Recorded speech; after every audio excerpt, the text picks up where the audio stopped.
കർത്താവ് തൻ്റെ ഐഹിക ശുശ്രൂഷ വേളയിൽ അനേകം യാത്രകൾ തൻ്റെ ശിഷ്യന്മാരും ചേർന്ന് ചെയ്യേണ്ടതായി വന്നിട്ടുണ്ട്. എന്നാൽ നൈൻ എന്ന പട്ടണത്തിൽ പ്രസംഗിക്കുകയോ രോഗികളെ സൗഖ്യമാക്കുകയോ വ്യാധികൾ വിടുവിക്കുകയോ ചെയ്തില്ല.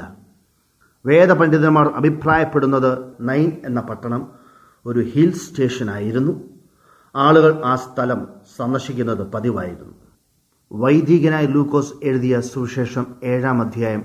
പിറ്റേന്നാൾ അവൻ നൈൻ എന്ന പട്ടണത്തിലേക്ക് പോകുമ്പോൾ അവൻ്റെ ശിഷ്യന്മാരും വളരെ പുരുഷാരം കൂടെ പോയി. അവൻ പട്ടണത്തിൻ്റെ വാതിലോട് അടുത്തപ്പോൾ മരിച്ചുപോയ ഒരുത്തനെ പുറത്തു കൊണ്ടുവരുന്നു. അവൻ അമ്മയ്ക്ക് ഏകജാതനായ മകൻ, അവളോ വിധവയായിരുന്നു. പട്ടണത്തിലെ ഒരു വലിയ പുരുഷാരവും അവളോടുകൂടെ ഉണ്ടായിരുന്നു. യേശുവിൻ്റെ കൂടെ ഉള്ളവർ സന്തോഷത്തിലും ആനന്ദത്തിലും, എന്നാൽ പട്ടണവാതിൽ പുറത്തേക്ക് വരുന്ന ആ വലിയ പുരുഷാരം വലിയ സങ്കടത്തിലും വിലാപത്തിലുമായിരുന്നു. വിലാപയാത്രയിലുള്ള വലിയ പുരുഷാരത്തെ കാണുമ്പോൾ നമുക്ക് മനസ്സിലാക്കാം ആ പട്ടണത്തിലെ വളരെ പ്രധാനപ്പെട്ട ഒരു കുടുംബം. നമ്മൾ ഇതിനെക്കുറിച്ച് ചിന്തിക്കുമ്പോൾ വലിയ വേദനയാണ് അവർക്കുണ്ടാക്കിയിരിക്കുന്നത്. കർത്താവ് ഈ സ്ത്രീയെ കണ്ടപ്പോൾ മനസ്സലിഞ്ഞ് അവളോട് കരയണ്ട എന്ന് പറഞ്ഞു. അവൻ അടുത്തു ചെന്ന് മഞ്ചം തൊട്ടു ചുമക്കുന്നവർ നിന്നു. ബാല്യക്കാരെ എഴുന്നേൽക്ക എന്ന് ഞാൻ നിന്നോട് പറയുന്നു എന്ന് യേശു പറഞ്ഞു. നമ്മുടെ മഹാപുരോഹിതനായ കർത്താവ് യേശുക്രിസ്തു മഞ്ചത്തിൽ തൊടുകയും മരണപ്പെട്ടവനെ തൊടുകയും ചെയ്തതിൽ കർത്താവ് അശുദ്ധനായില്ല, മറിച്ച് മരിച്ചവൻ ഉയർത്ത് ജീവനും ആരോഗ്യമുള്ളവനായി തീർന്നു. മരണപ്പെട്ട വ്യക്തി ജീവിക്കുകയും ജീവനും ആരോഗ്യമുള്ള മഞ്ചം ചുമക്കുന്നവർ നിന്നു എന്ന് കാണുമ്പോൾ നമുക്ക് മനസ്സിലാക്കുന്നത് അവർക്ക് ഒരടി മുന്നോട്ട് വയ്ക്കുവാൻ സാധിച്ചില്ല. അനേകർ ആ മഞ്ചത്തിൽ തൊട്ടു. പക്ഷേ കർത്താവിൻ്റെ തൊടലിനൊരു പ്രത്യേകത ഉണ്ടായിരുന്നു. അവൻ മഞ്ചത്തിൽ തൊട്ടപ്പോൾ മരിച്ചവനിലേക്ക് ജീവന്റെ ശക്തിയും ജീവിച്ചിരിക്കുന്നവർക്ക് മരവിപ്പിന്റെ ശക്തിയും അനുഭവപ്പെട്ടു.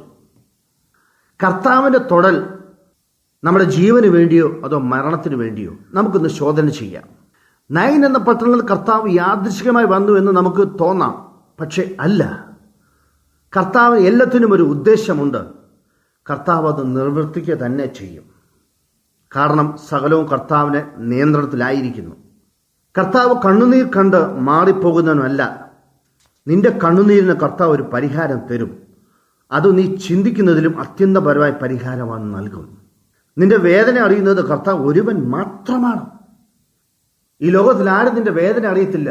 അവരൊരുപക്ഷെ ആശ്വാസ വാക്കുകൾ പറഞ്ഞിരിക്കാം, ആത്മാർത്ഥമായിട്ട് തന്നെയാകാം പറഞ്ഞത്. കരയണ്ടെന്ന് മനുഷ്യരും പറഞ്ഞു, കർത്താവും ഈ സ്ത്രീയോട് പറഞ്ഞു. കരയണ്ടെന്ന് പല നേതാക്കന്മാരെ ഉണ്ടായിരുന്നവർ പറഞ്ഞു, കാരണം വലിയൊരു ഫാമിലി ആയിരുന്നല്ലോ. പക്ഷെ കർത്താവ് പറഞ്ഞതിന് അവിടെ ഫലമുണ്ടായി, അതിന് അർത്ഥമുണ്ടായി. കരയേണ്ട എന്ന് കർത്താവ് ആ സ്ത്രീയോട് പറഞ്ഞ വാചകം മറ്റു പലരോടും പറഞ്ഞവ തന്നെയാണ്. പക്ഷെ ഇവിടെ പറഞ്ഞത് കർത്താവാണ്, സൃഷ്ടാവാണ്, മരണത്തിനും ജീവനും അധികാരമുള്ളവനാണ് നമ്മുടെ കർത്താവ്. നിങ്ങൾ ഏതെങ്കിലും വിഷയത്തിൽ ഭാരപ്പെടുന്നുവെങ്കിൽ കർത്താവ് നിങ്ങളോട് പറയുന്ന കരയണ്ട എന്ന് നിങ്ങളത് വിശ്വസിക്കുക. ഞങ്ങളെ വിളിക്കുവാൻ ആഗ്രഹിക്കുന്നുവെങ്കിൽ 09880221957 എന്ന നമ്പർ ഉപയോഗിക്കുക.